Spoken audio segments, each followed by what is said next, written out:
Bonsoir à tous. On poursuit notre série d'été BX Enfin qui met à l'honneur des projets bruxellois innovants.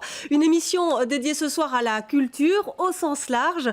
On va danser dans les bois, vivre une expérience musicale dans le noir le plus complet, nous mettre grâce à un jeu dans la peau d'un jury populaire et nous évoquerons aussi le financement d'un film indépendant, Boula, grâce à des projets, vous le verrez, qui sont très originaux. C'est une série que nous menons avec nos confrères du Moustique. Le journaliste Raphaël Nadzik nous rejoindra en fin d'émission.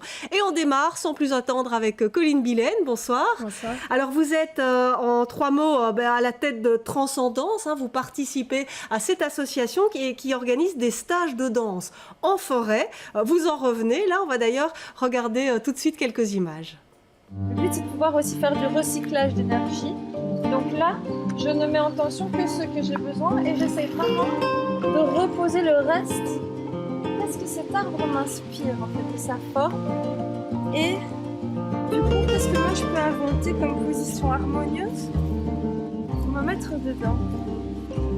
Hop. C'est méga confortable, franchement. Tu m'apporterais une tasse de thé?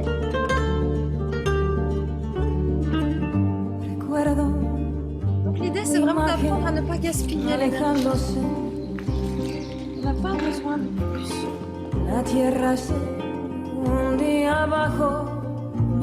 Et le fait de relâcher mon appui me met en mouvement.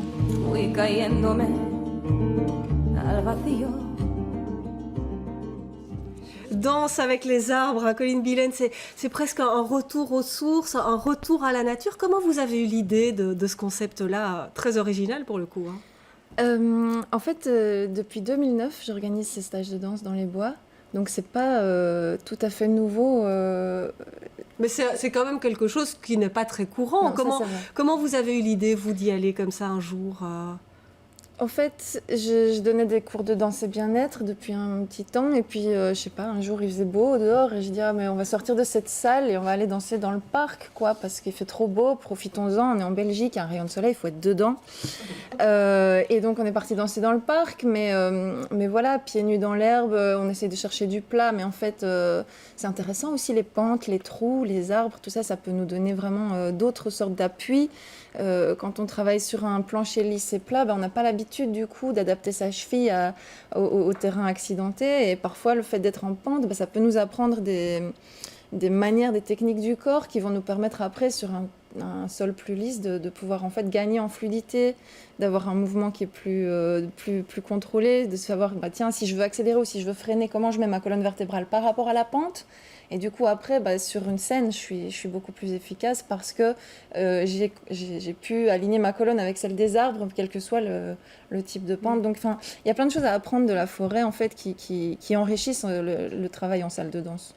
Oui, et puis, on n'a pas pu tout montrer, évidemment, mais à un moment, vous jouez dans l'herbe, il y a des culbutes dans l'herbe. On a l'impression que c'est presque aussi un retour en enfance. C'est vrai qu'on n'a plus l'habitude de se rouler dans l'herbe aujourd'hui, en tant qu'adulte. Enfin, je sais pas, bon, moi, pas toujours. Il y a des limites qu'on a quand on est adulte, qu'on n'a pas quand on est enfant. Et en fait, quand on est enfant, il y a jusqu'à 5 ans, je dirais les êtres humains, on est des animaux encore. On a oublié ça un peu. Mais on est des animaux, c'est la société qui fait qu'on s'éduque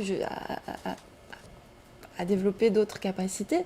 Mais il y a cet instinct qui est là, toujours. Et les animaux, ils jouent entre eux. Et ils se roulent dans l'herbe. Et qui a dit que c'était sale de se rouler dans l'herbe ? Qui a dit que les feuilles mortes, c'était sale, qu'on ne pouvait pas mettre les mains là où il y a peut-être des trous au creux des arbres, de l'eau, des champignons qui... Jouer avec la terre aussi. Oui, bien sûr, salissons-nous, c'est chouette. Et qui participe à ces stages ? On a vu ici quelques participants. Est-ce qu'il faut être danseur ? Est-ce que tout un chacun peut y aller ? Il n'y a aucune base technique nécessaire parce que justement, le fait d'être dans les bois, dans des autres conditions, remet tout le monde à niveau. 0, et on repart de là pour se connecter d'abord au milieu dans lequel on se trouve.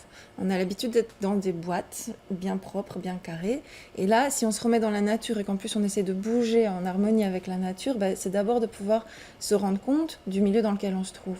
On se sent parfois fragile ou confronté à certaines limites physiques, etc.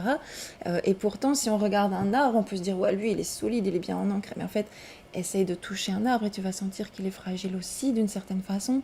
Et donc, c'est de pouvoir se connecter avec la fragilité de la nature et du monde qui nous entoure, et en même temps sa solidité. Et du coup, de pouvoir faire le lien avec la nôtre, on est à la fois fort et fragile. C'est beau ce que vous dites. Alors, vous revenez, il y avait un stage qui s'est passé ici début juillet, le prochain c'est en septembre. Oui. Il y a le site Transcendance qui apparaît sur l'écran, donc pour tous ceux que ça intéresse. Je vois que ça vous a fait réagir en tout cas, je ne sais pas si ça peut vous tenter. Xavier Dave, je vais me tourner vers vous. On va parler maintenant d'expérience musicale dans le noir le plus complet. Mais avant ça, la danse dans les arbres, c'est quelque chose qui pourrait vous amuser ?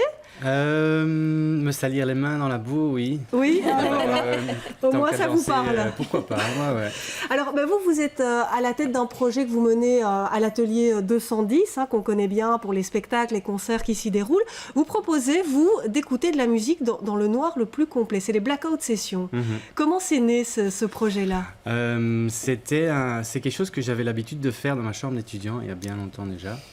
Et que je voulais faire absolument depuis la naissance du 210. Par manque de temps et de calendrier, c'était un peu compliqué. Et donc, on a lancé ça il y a 4 ans maintenant. Et puis voilà, j'ai proposé à l'équipe de faire une expérience, pensant attirer peut-être 10 ou 15 personnes. Et puis finalement, ça a attiré un peu plus de monde dès le départ. Et puis, on voit la salle quand même qui affiche voilà, maintenant complet. on fait vraiment des salles complètes. Parfois, c'est assez étonnant. Ouais. Dites-moi, là on voit évidemment, il y a un petit peu de lumière pour les photos, mais on est vraiment plongé dans le noir. Ah oui, le noir absolu. On passe sa main devant ses